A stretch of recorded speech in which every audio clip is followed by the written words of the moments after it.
Hi guys, welcome back to the Mina Does Art Stuff YouTube channel. My name is Mina and on this channel we do art stuff. This is part 4 in a multi-part video series that I am somewhat calling the beginner watercolor palette set comparison showdown thingy-majig that I have not come up with a proper name for, so that's what we're going to go with. And this is part 4. Today we are going to be looking at the Superior 24 color master level solid watercolor set.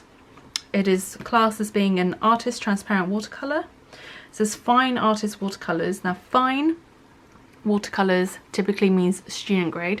Extra fine watercolors is typically what you look for when you're looking at artist grade watercolors. So we'll see how these play up. This set cost me £20.58 on Amazon. That includes any taxes and shipping and all of that. Sorry, not on Amazon, on AliExpress. If I can find other links for this, I will. Sometimes this exact set will be marked as something else, but Superior are like the main company that produces these palettes. They sometimes produce them for other companies and label them, but they're the same pans. Anyway, that's what we're going to be looking at. And before I open that up, I'm going to quickly run over the paper we're using.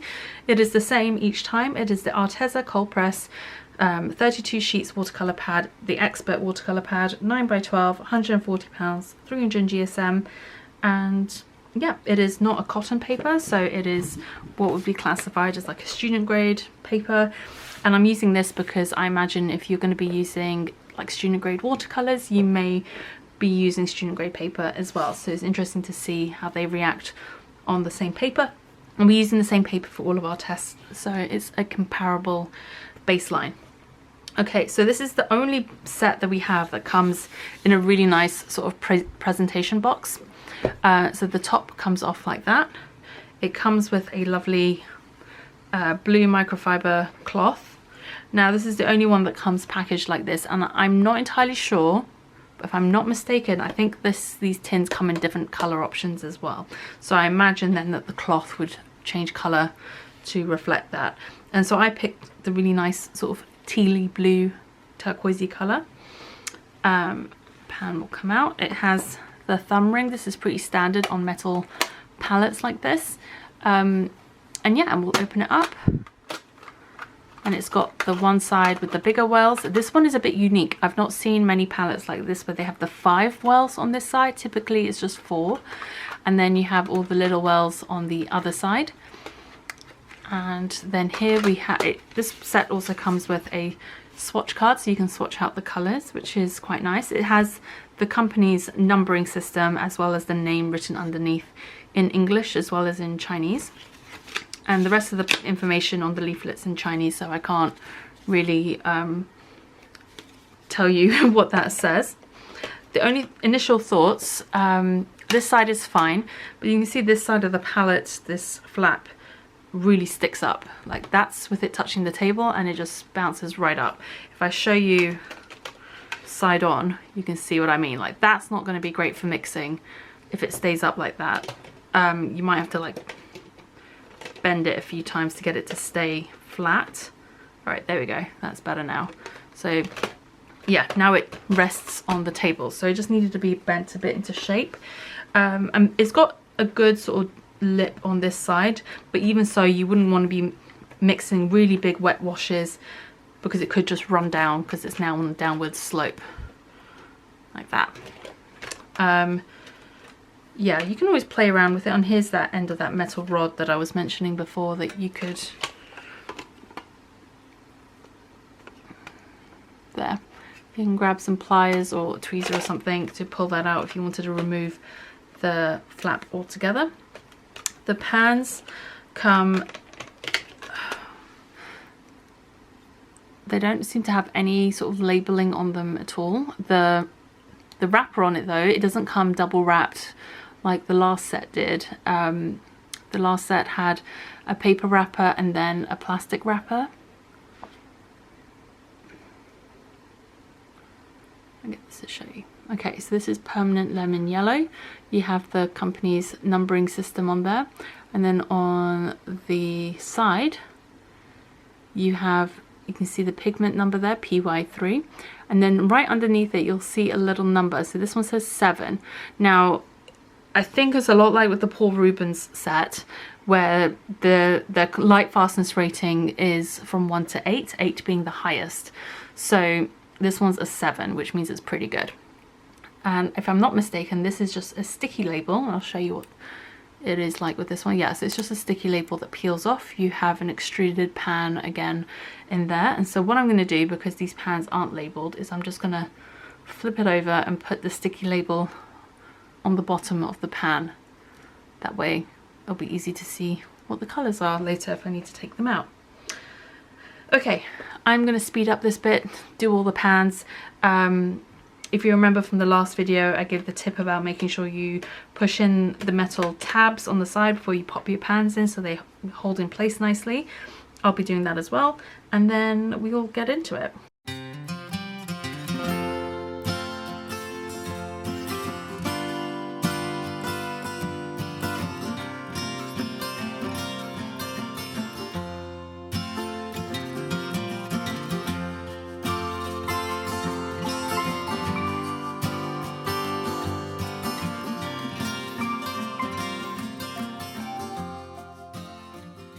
Now that they're all unwrapped and popped back into the pans, initial thoughts. I really like the fact there's 5 mixing spaces up here rather than the usual 4. Like I've mentioned before, I typically only use this side of the mixing palette anyway. I sometimes use this side for smaller mixes of random colours that I don't typically need larger quantities of, and so that's nice to have 5 options there. It's a bit odd that the Indian yellow is first. I think the Indian yellow should go here between these 2 colours. However, this is how the palette came and that's how I wrote out the swatches. So that's how we're going to leave it for now. However, you can obviously rearrange your palette however you'd like. In terms of the colour names, the pigment information and like the order that's laid out here, it's very similar to how the Paul Rubens paints are laid out. The same sort of pigments are used in those paints and some sort of mixes as well. So it'd be interesting to see how they compare to those. I've been using my Paul Rubens set for a long time and I would say this is definitely like a artist quality set. I've added some extra pigments down the middle here. However, the Paul Rubens sets, the pans are they look like they're poured pans, or if they're extruded they're very like exact to the size. Now mine have been used a lot so they've kind of changed a bit, and you can see here what I mean. I typically use mostly this side of the palette and just do some smaller mixes on the other side, and these are definitely, I would class as being maybe low-end artist grade for the Paul Rubens. So it'd be interesting to see how these compare to my experience of those. But these are definitely extruded pans. They look different, the pans look different, everything about the actual way the paint looks in the pan is different than the way the Paul Rubens paints looked. And if I show you them, you can see the pans all have, you know, some of them have slightly different textures to them, to the others. Like this one here is quite matte and a bit rough to the touch compared to like this one here, which is really shiny and smooth. So that's not necessarily a good or a bad thing, it's just something to note that they're not all exactly the same sort of look and finish to them. However, they all look like they're, you know, nicely fill the pans they're in. The pans themselves are quite big, like the physical pan. The walls are quite thick. They've got quite thick walls to the sides of the pans, which means the 12 pans across the top pretty much fits that row perfectly. There's not enough space to add in an extra pan if you wanted to. You may be able to fit an extra pan in down the middle. Let me just, you wouldn't be able to fit one of these pans, but you might be able to fit like a standard half pan down the middle. The other thing I really liked about this set is I appreciated the minimal plastic packaging. Now I can't remember when I bought it if the whole original box was wrapped in plastic. I imagine it probably was, but nothing else in the box is plastic. The box itself is card. You've got the fabric, the material, the cloth wrapped around the palette. The palette itself is metal, and the little sticky labels that are on the pans are probably plastic, or have plastic in them. but you don't necessarily have to throw those away. Like I said, if you just wrap them around the bottom side, then you can keep those labels for the information that's on them. Otherwise there's no like additional plastic packaging around the pans or even in the palette or anything else. So if you are like wary of that sort of stuff, then this is not a bad palette for that purpose. You can see a little speck here on this red paint. It's just a bit of the stickiness from the label that stayed on it. We're not going to use this swatch card today. I'll just leave that in the box for now. I'm going to move this out of the way, and as per usual I'm going to set this next bit to music and speed it up so it doesn't take forever, and I'll see you on the other side when we'll talk about our thoughts on this, or my thoughts on these colours.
And here are the finished dried swatches and mixes.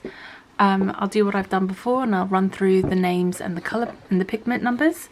So we have Indian Yellow PY83, Lemon Yellow PY3, Cadmium Yellow Medium PY35, Scarlet PR123, Cadmium Red PR108, Madder Red PR177, Violet PV19, Permanent Violet PV23, Cobalt Blue PV28, Indigo PV19, PV15 and PVK6, French Ultramarine PV29, Sea Blue PV15:3, Prussian Blue PV27, Payne's Grey PV15, PV29 and PVK9, Emerald Green Deep PG7, Hooker's Green Brilliant PG17, Tree Green PG36, PY12, PR101 and PW5, Yellow Green PG36, PY74, Yellow Ochre PY43, Umber PR101, PBR7, Pazuli Red PR101,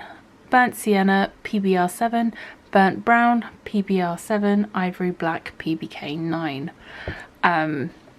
Okay, so first thing to note, this palette I would not say is suitable for children, as it has true cadmium pigments. You've got the cadmium yellow medium and the cadmium red are like genuine cadmium pigments, and the cobalt blue is a genuine cobalt pigment as well, and both of those cadmiums and cobalts are considered toxic pigments, so you probably wouldn't want to give this to children, just in case, especially young children, where they might accidentally like put their hands in their mouths when they've been touching paint and stuff like that. So probably, like I said, not for children. However, having said that, for this price point, it's actually pretty amazing that you get genuine cadmium and cobalt pigments included, because typically that's not what you would get in a student grade palette.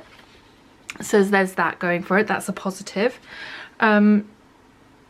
A couple of immediate negatives. You might be able to tell just from looking at it. The swatches for some of the colors are not particularly smooth. They're quite patchy, to be honest, especially these greens here.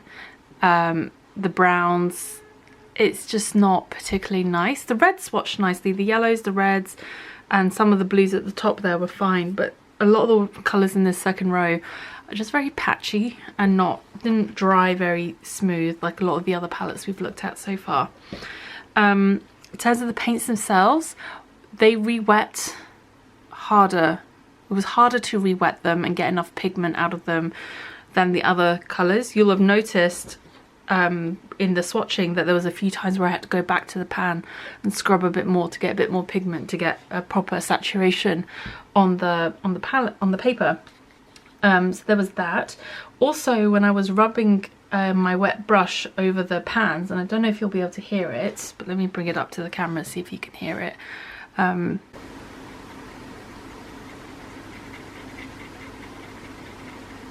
can hear it. I don't know if you'll hear it or not, but it has this like rough sounding. It's almost like you're, and I know you're not, but it almost sounds like you're rubbing your paintbrush over sandpaper. That's kind of what it sounds like. Now, I don't think it's enough that it's going to actually damage your brushes, but it has that sort of gritty sound, which the other palettes that we've looked at so far didn't have that. So I would say that's not great. It doesn't feel as nice when you're rubbing your paintbrush over it as it does as the other palettes do. The other thing I was going to say was that because it's harder to re-wet, this palette I would recommend, if you did get it or you have it, that you activate it before you're going to use it. So you just take like a spray bottle and spritz it, or you can also use like a pipette and clean water and just put a drop on each pan, or even with like your brush, you can just dip it in water and then like plop a couple of drops on each pan before, just for a couple of minutes before you start painting, to give it a chance to reactivate, and it'll make it easier for you to pick up the colour from the pans. Now, having said all of that, let's move on and look at the other things before I want to talk about something else. So, for dispersion tests, it's done somewhat okay. Some colours moved more than others. That's pretty typical. The warm colour wheel, I used Indian yellow for the warm yellow, which is a very, very warm yellow verging on orange. So you get a very dark sort of neutralised green. And then with the French ultramarine and the cadmium red, you get a really sort of moody purple, and then the orange is orange. Then the cool wheel, we used the lemon yellow, the sea blue, which is a phthalo blue, and the scarlet. Again, I actually think scarlet and cadmium red should be switched around if you're going according to colour hue. The scarlet is cooler than cadmium red. You get nice purple, nice green, bright green, and sort of like a pinky corally colour. There was definitely more red in that mix than the yellow, so the red kind of overtook that one. There are 19 single pigment colours in this set, which is definitely the most out of all the sets that we've looked at so far.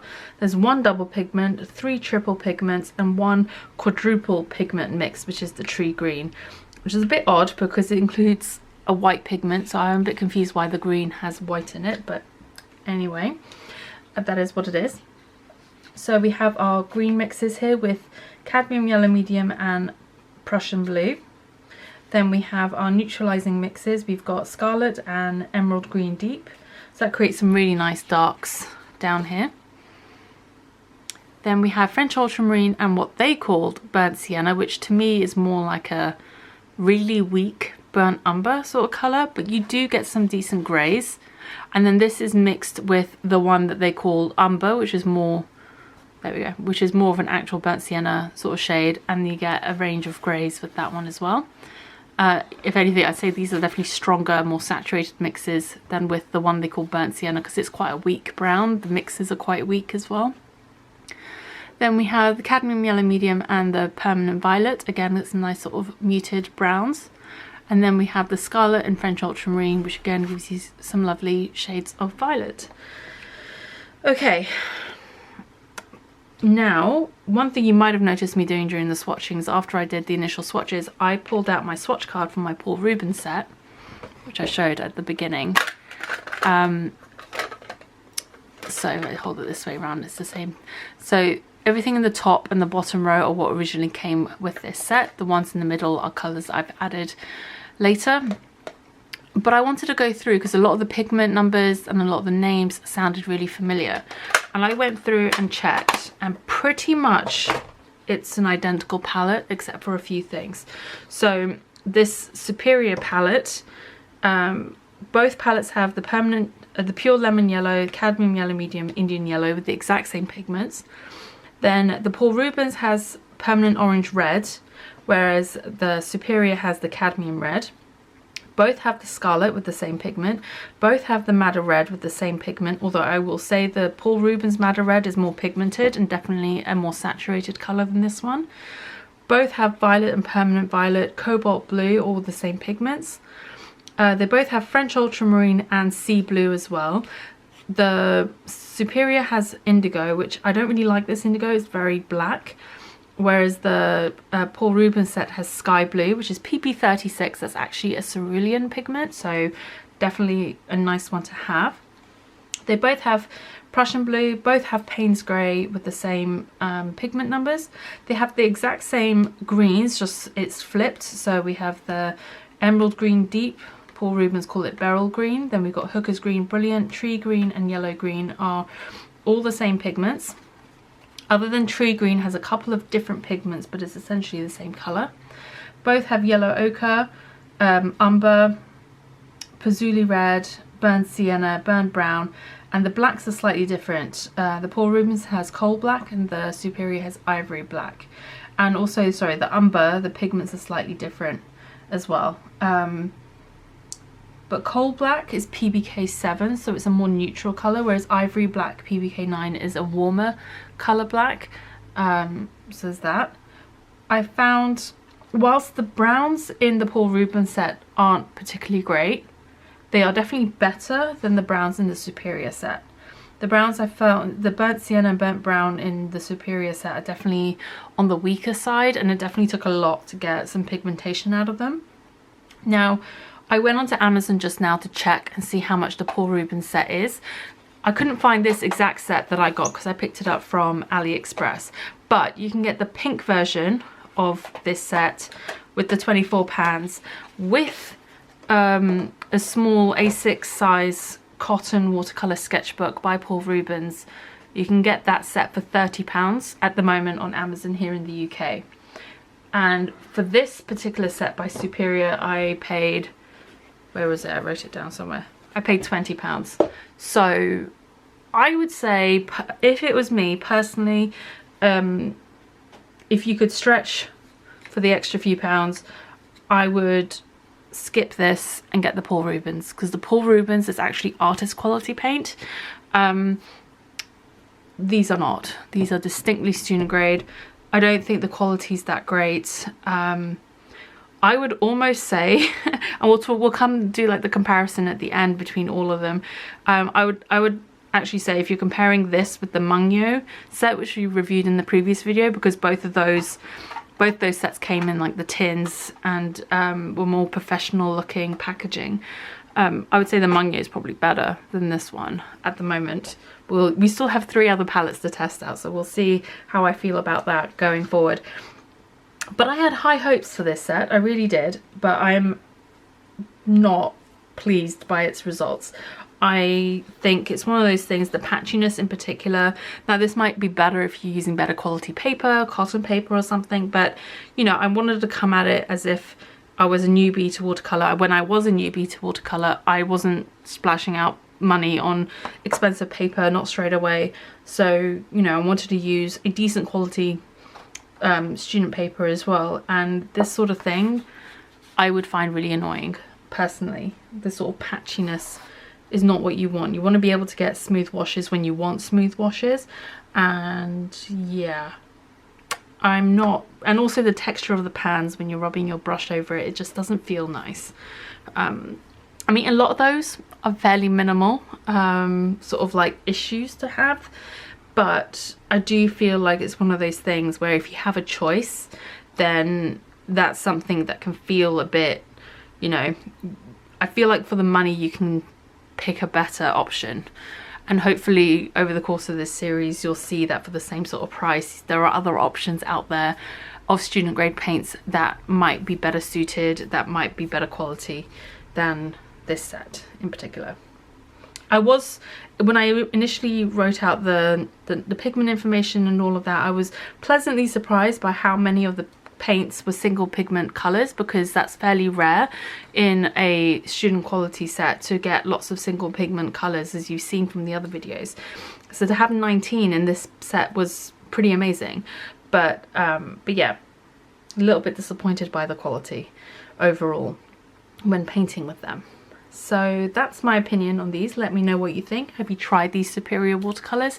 How have they worked for you? Have you enjoyed them? Have they not been that patchy for you? I don't know, maybe it's just me, maybe it's my paper, but like I said, I want to keep it equal and using the same paper for all the different colors, all the different sets that we're using here. And if I can find the original listing that I purchased this from on AliExpress, I'll include that link as well, because I think it was a really good deal on AliExpress when I got it, so I will leave that link for you as well. All right, thank you so much for joining today. If you enjoyed this video, please give it a thumbs up. Leave me a comment, let me know what you thought of the video, and if you haven't already, please subscribe. All right, thank you so much, and I'll see you next time. Bye.